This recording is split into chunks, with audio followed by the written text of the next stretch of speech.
Hey guys, it's Max from AppleInsider and welcome to our first look of the 2016 13-inch MacBook Pro. Now we've already unboxed it. You guys can see our unboxing video posted on this YouTube channel, so make sure to go check that out. But here it is. So this is a space gray model. It's the base model without the touch bar. It's going to be a few weeks before those are released, and we're going to get one in as soon as possible and make some great content for you guys. But as you guys can see, it looks very familiar. Now we have a variety of different MacBooks right here. We have a MacBook 12-inch in space gray, a MacBook Air, and a MacBook Pro 15-inch. So we're going to be doing a little bit of comparing, but taking a look here, you guys can see how similar they look. They look almost identical. This is just a little bit larger. So this is Apple's newest, latest design, and they're bringing that forward to the 13-inch and the 15-inch MacBook Pros. So on the outside, it doesn't taper as much, but other than that, we have two headphone ports, just very similar there. On the back, Apple switched over to a full aluminum design instead of having plastic right there. And on this other side, we have our USB-C, and these guys are Thunderbolt 3s right there. So it's very, very similar as far as design-wise. We just have two more ports here. Other than that, you guys can see that the 13-inch MacBook Pro is not much larger. It's a little bit thicker, but size-wise, it's very impressive. So this guy comes in at 2 pounds, the MacBook, and then this is 3 pounds right here. So before we open it up, Apple is telling people that they should step up to a MacBook Pro, a 13-inch. All the MacBook Air users that have wanted a better MacBook Air update, they're saying they should step up. So these guys, as you can see, this MacBook Pro 13-inch is quite a bit smaller. It's thinner at the thickest part, and fairly similar here. It doesn't taper as much, but size-wise, it's smaller, it's thinner, and the weight is exactly the same. Of course, this MacBook Pro uses different ports, but it's pretty impressive how small they got it. So let's go ahead and open this guy up here. And on the inside, if you guys see, we have this new trackpad. It's very, very large, so if you use multi-touch, if you're doing Final Cut, different editing, or you're a power user, it's going to be really handy having this much larger touchpad. And it is force touch. It doesn't actually click. You can adjust the settings. Overall, it just feels great using it. Of course, we have this new keyboard, which I'll talk about. We have new updated speakers. You see this design's a little bit different here. We have similar to the 12-inch MacBook. And of course, we have this new gorgeous display. I'm going to enter my password if I get it right. All right, so this display is amazing. It's brighter, it has better contrast ratios, more color accurate. It's better basically in every way. And it's apparent as soon as you open up this laptop how beautiful, how bright, how gorgeous the screen is. So very, very nice display. And let's go ahead and talk about the keyboard. So this keyboard here is Apple's second generation of their butterfly keys, which were introduced in this keyboard here. Now I have a fair bit of experience using this keyboard here, and it is very shallow. It doesn't have as much feedback, or it has little feedback, but it's wider. It's more even when you're pressing down compared to the older MacBooks. And if you get used to it, you can type pretty quick and accurately actually with this keyboard here. Now with the second generation version, Apple has made some changes, and it's a lot clickier. So even though it's very thin and it's very light, I'm going to move this forward here. If you guys can hear that, it's a lot more clickier and you have a lot more feedback. Now, I've done some comparisons already with the MacBook Pro. We have a 15-inch MacBook Pro there, or a MacBook Air. And compared to Apple's last generation style of keyboard, which isn't as wide, but it's a lot more clicky, and it's not as even when you press it down. It kind of moves side to side. Honestly, I prefer this keyboard a lot more. I think with just a little bit of use, even just a small amount of use that we've done today, this keyboard here is going to be really great to type on. So very fast, very accurate. It's wider, it presses even, has some feedback even though it's shallow. And I think this is my preference going forward compared to my 15-inch MacBook Pro. It's a great keyboard. Apple's done a great job. They've made some improvements, and overall I really like it. So let's move this guy over here. Next thing I want to talk about is the speakers.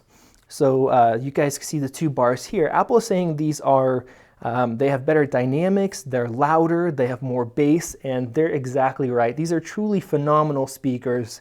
They sound great. Now comparing it to this larger 15-inch MacBook Pro last generation, this laptop here had one of the best, if not the best speakers out of any laptop.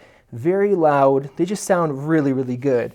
Now comparing them side by side, the 13-inch MacBook Pro 2016 model is better, believe it or not. So we did some testing with our last video, which is the Nike unboxing, the Apple Watch Nike version. Let's listen.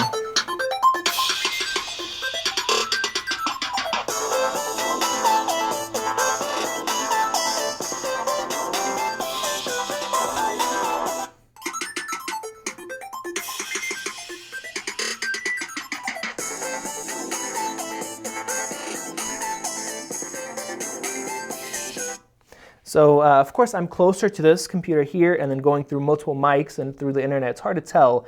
But the new laptop, the highs, the tweeters are better, the mids are better, and it has a little bit more pop on the bass. It's definitely apparent, and it's louder overall as well. So this is a more flat sound, even though it sounds really good. Apple has just one-upped themselves when they didn't necessarily have to.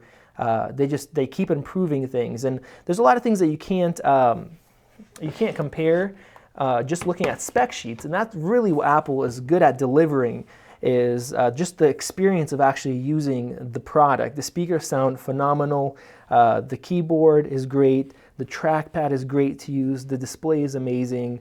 Very, very nice so far. The improvements, our first look, we're definitely impressed. Moving on to SSD Speed Test, the new MacBook Pro was actually being held back by the piece of software that we were using, the Blackmagic Speed Test. And that's the first time that I've seen that. So we found a different program here that hopefully is using most of the speed available, and we're getting some better results now. So first, let's take a look at the older MacBook Pro. So you guys see the results here. I'll go ahead and run it one more time for you guys.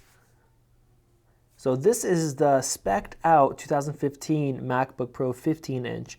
So it already has a fast SSD. So we'll see how this 2016 13-inch compares.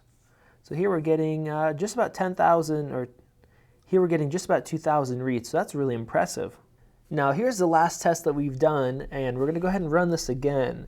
Now this is the base model MacBook Pro 13-inch, and typically when you get larger sizes of storage, the speed is actually faster. So we're looking at right about 1300, and the read, we're going up to 26.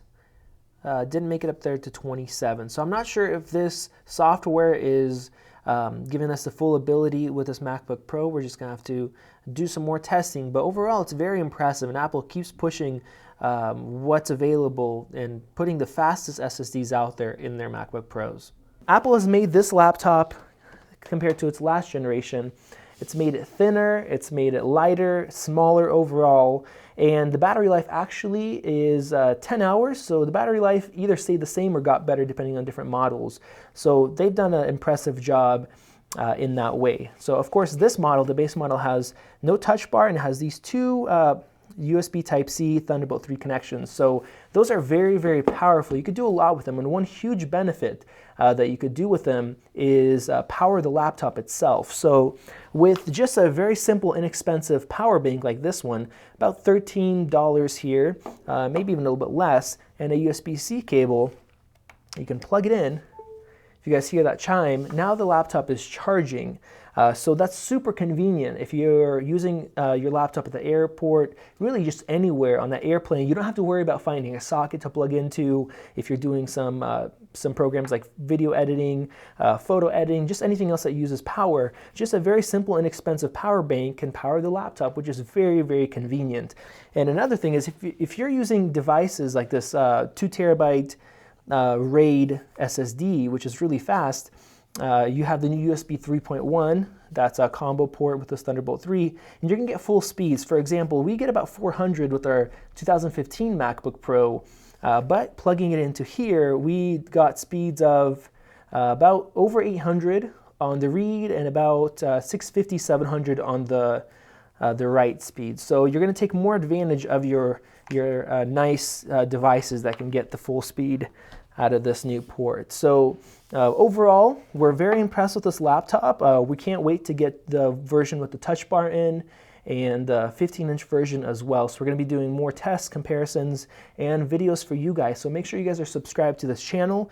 Check us out at AppleInsider.com on different articles that we have out, and make sure you guys have liked us on Facebook. We just did our first live stream video on this laptop answering you guys' questions, so it's a little bit more interactive there. So thank you guys for watching, and we will see you guys in the next video.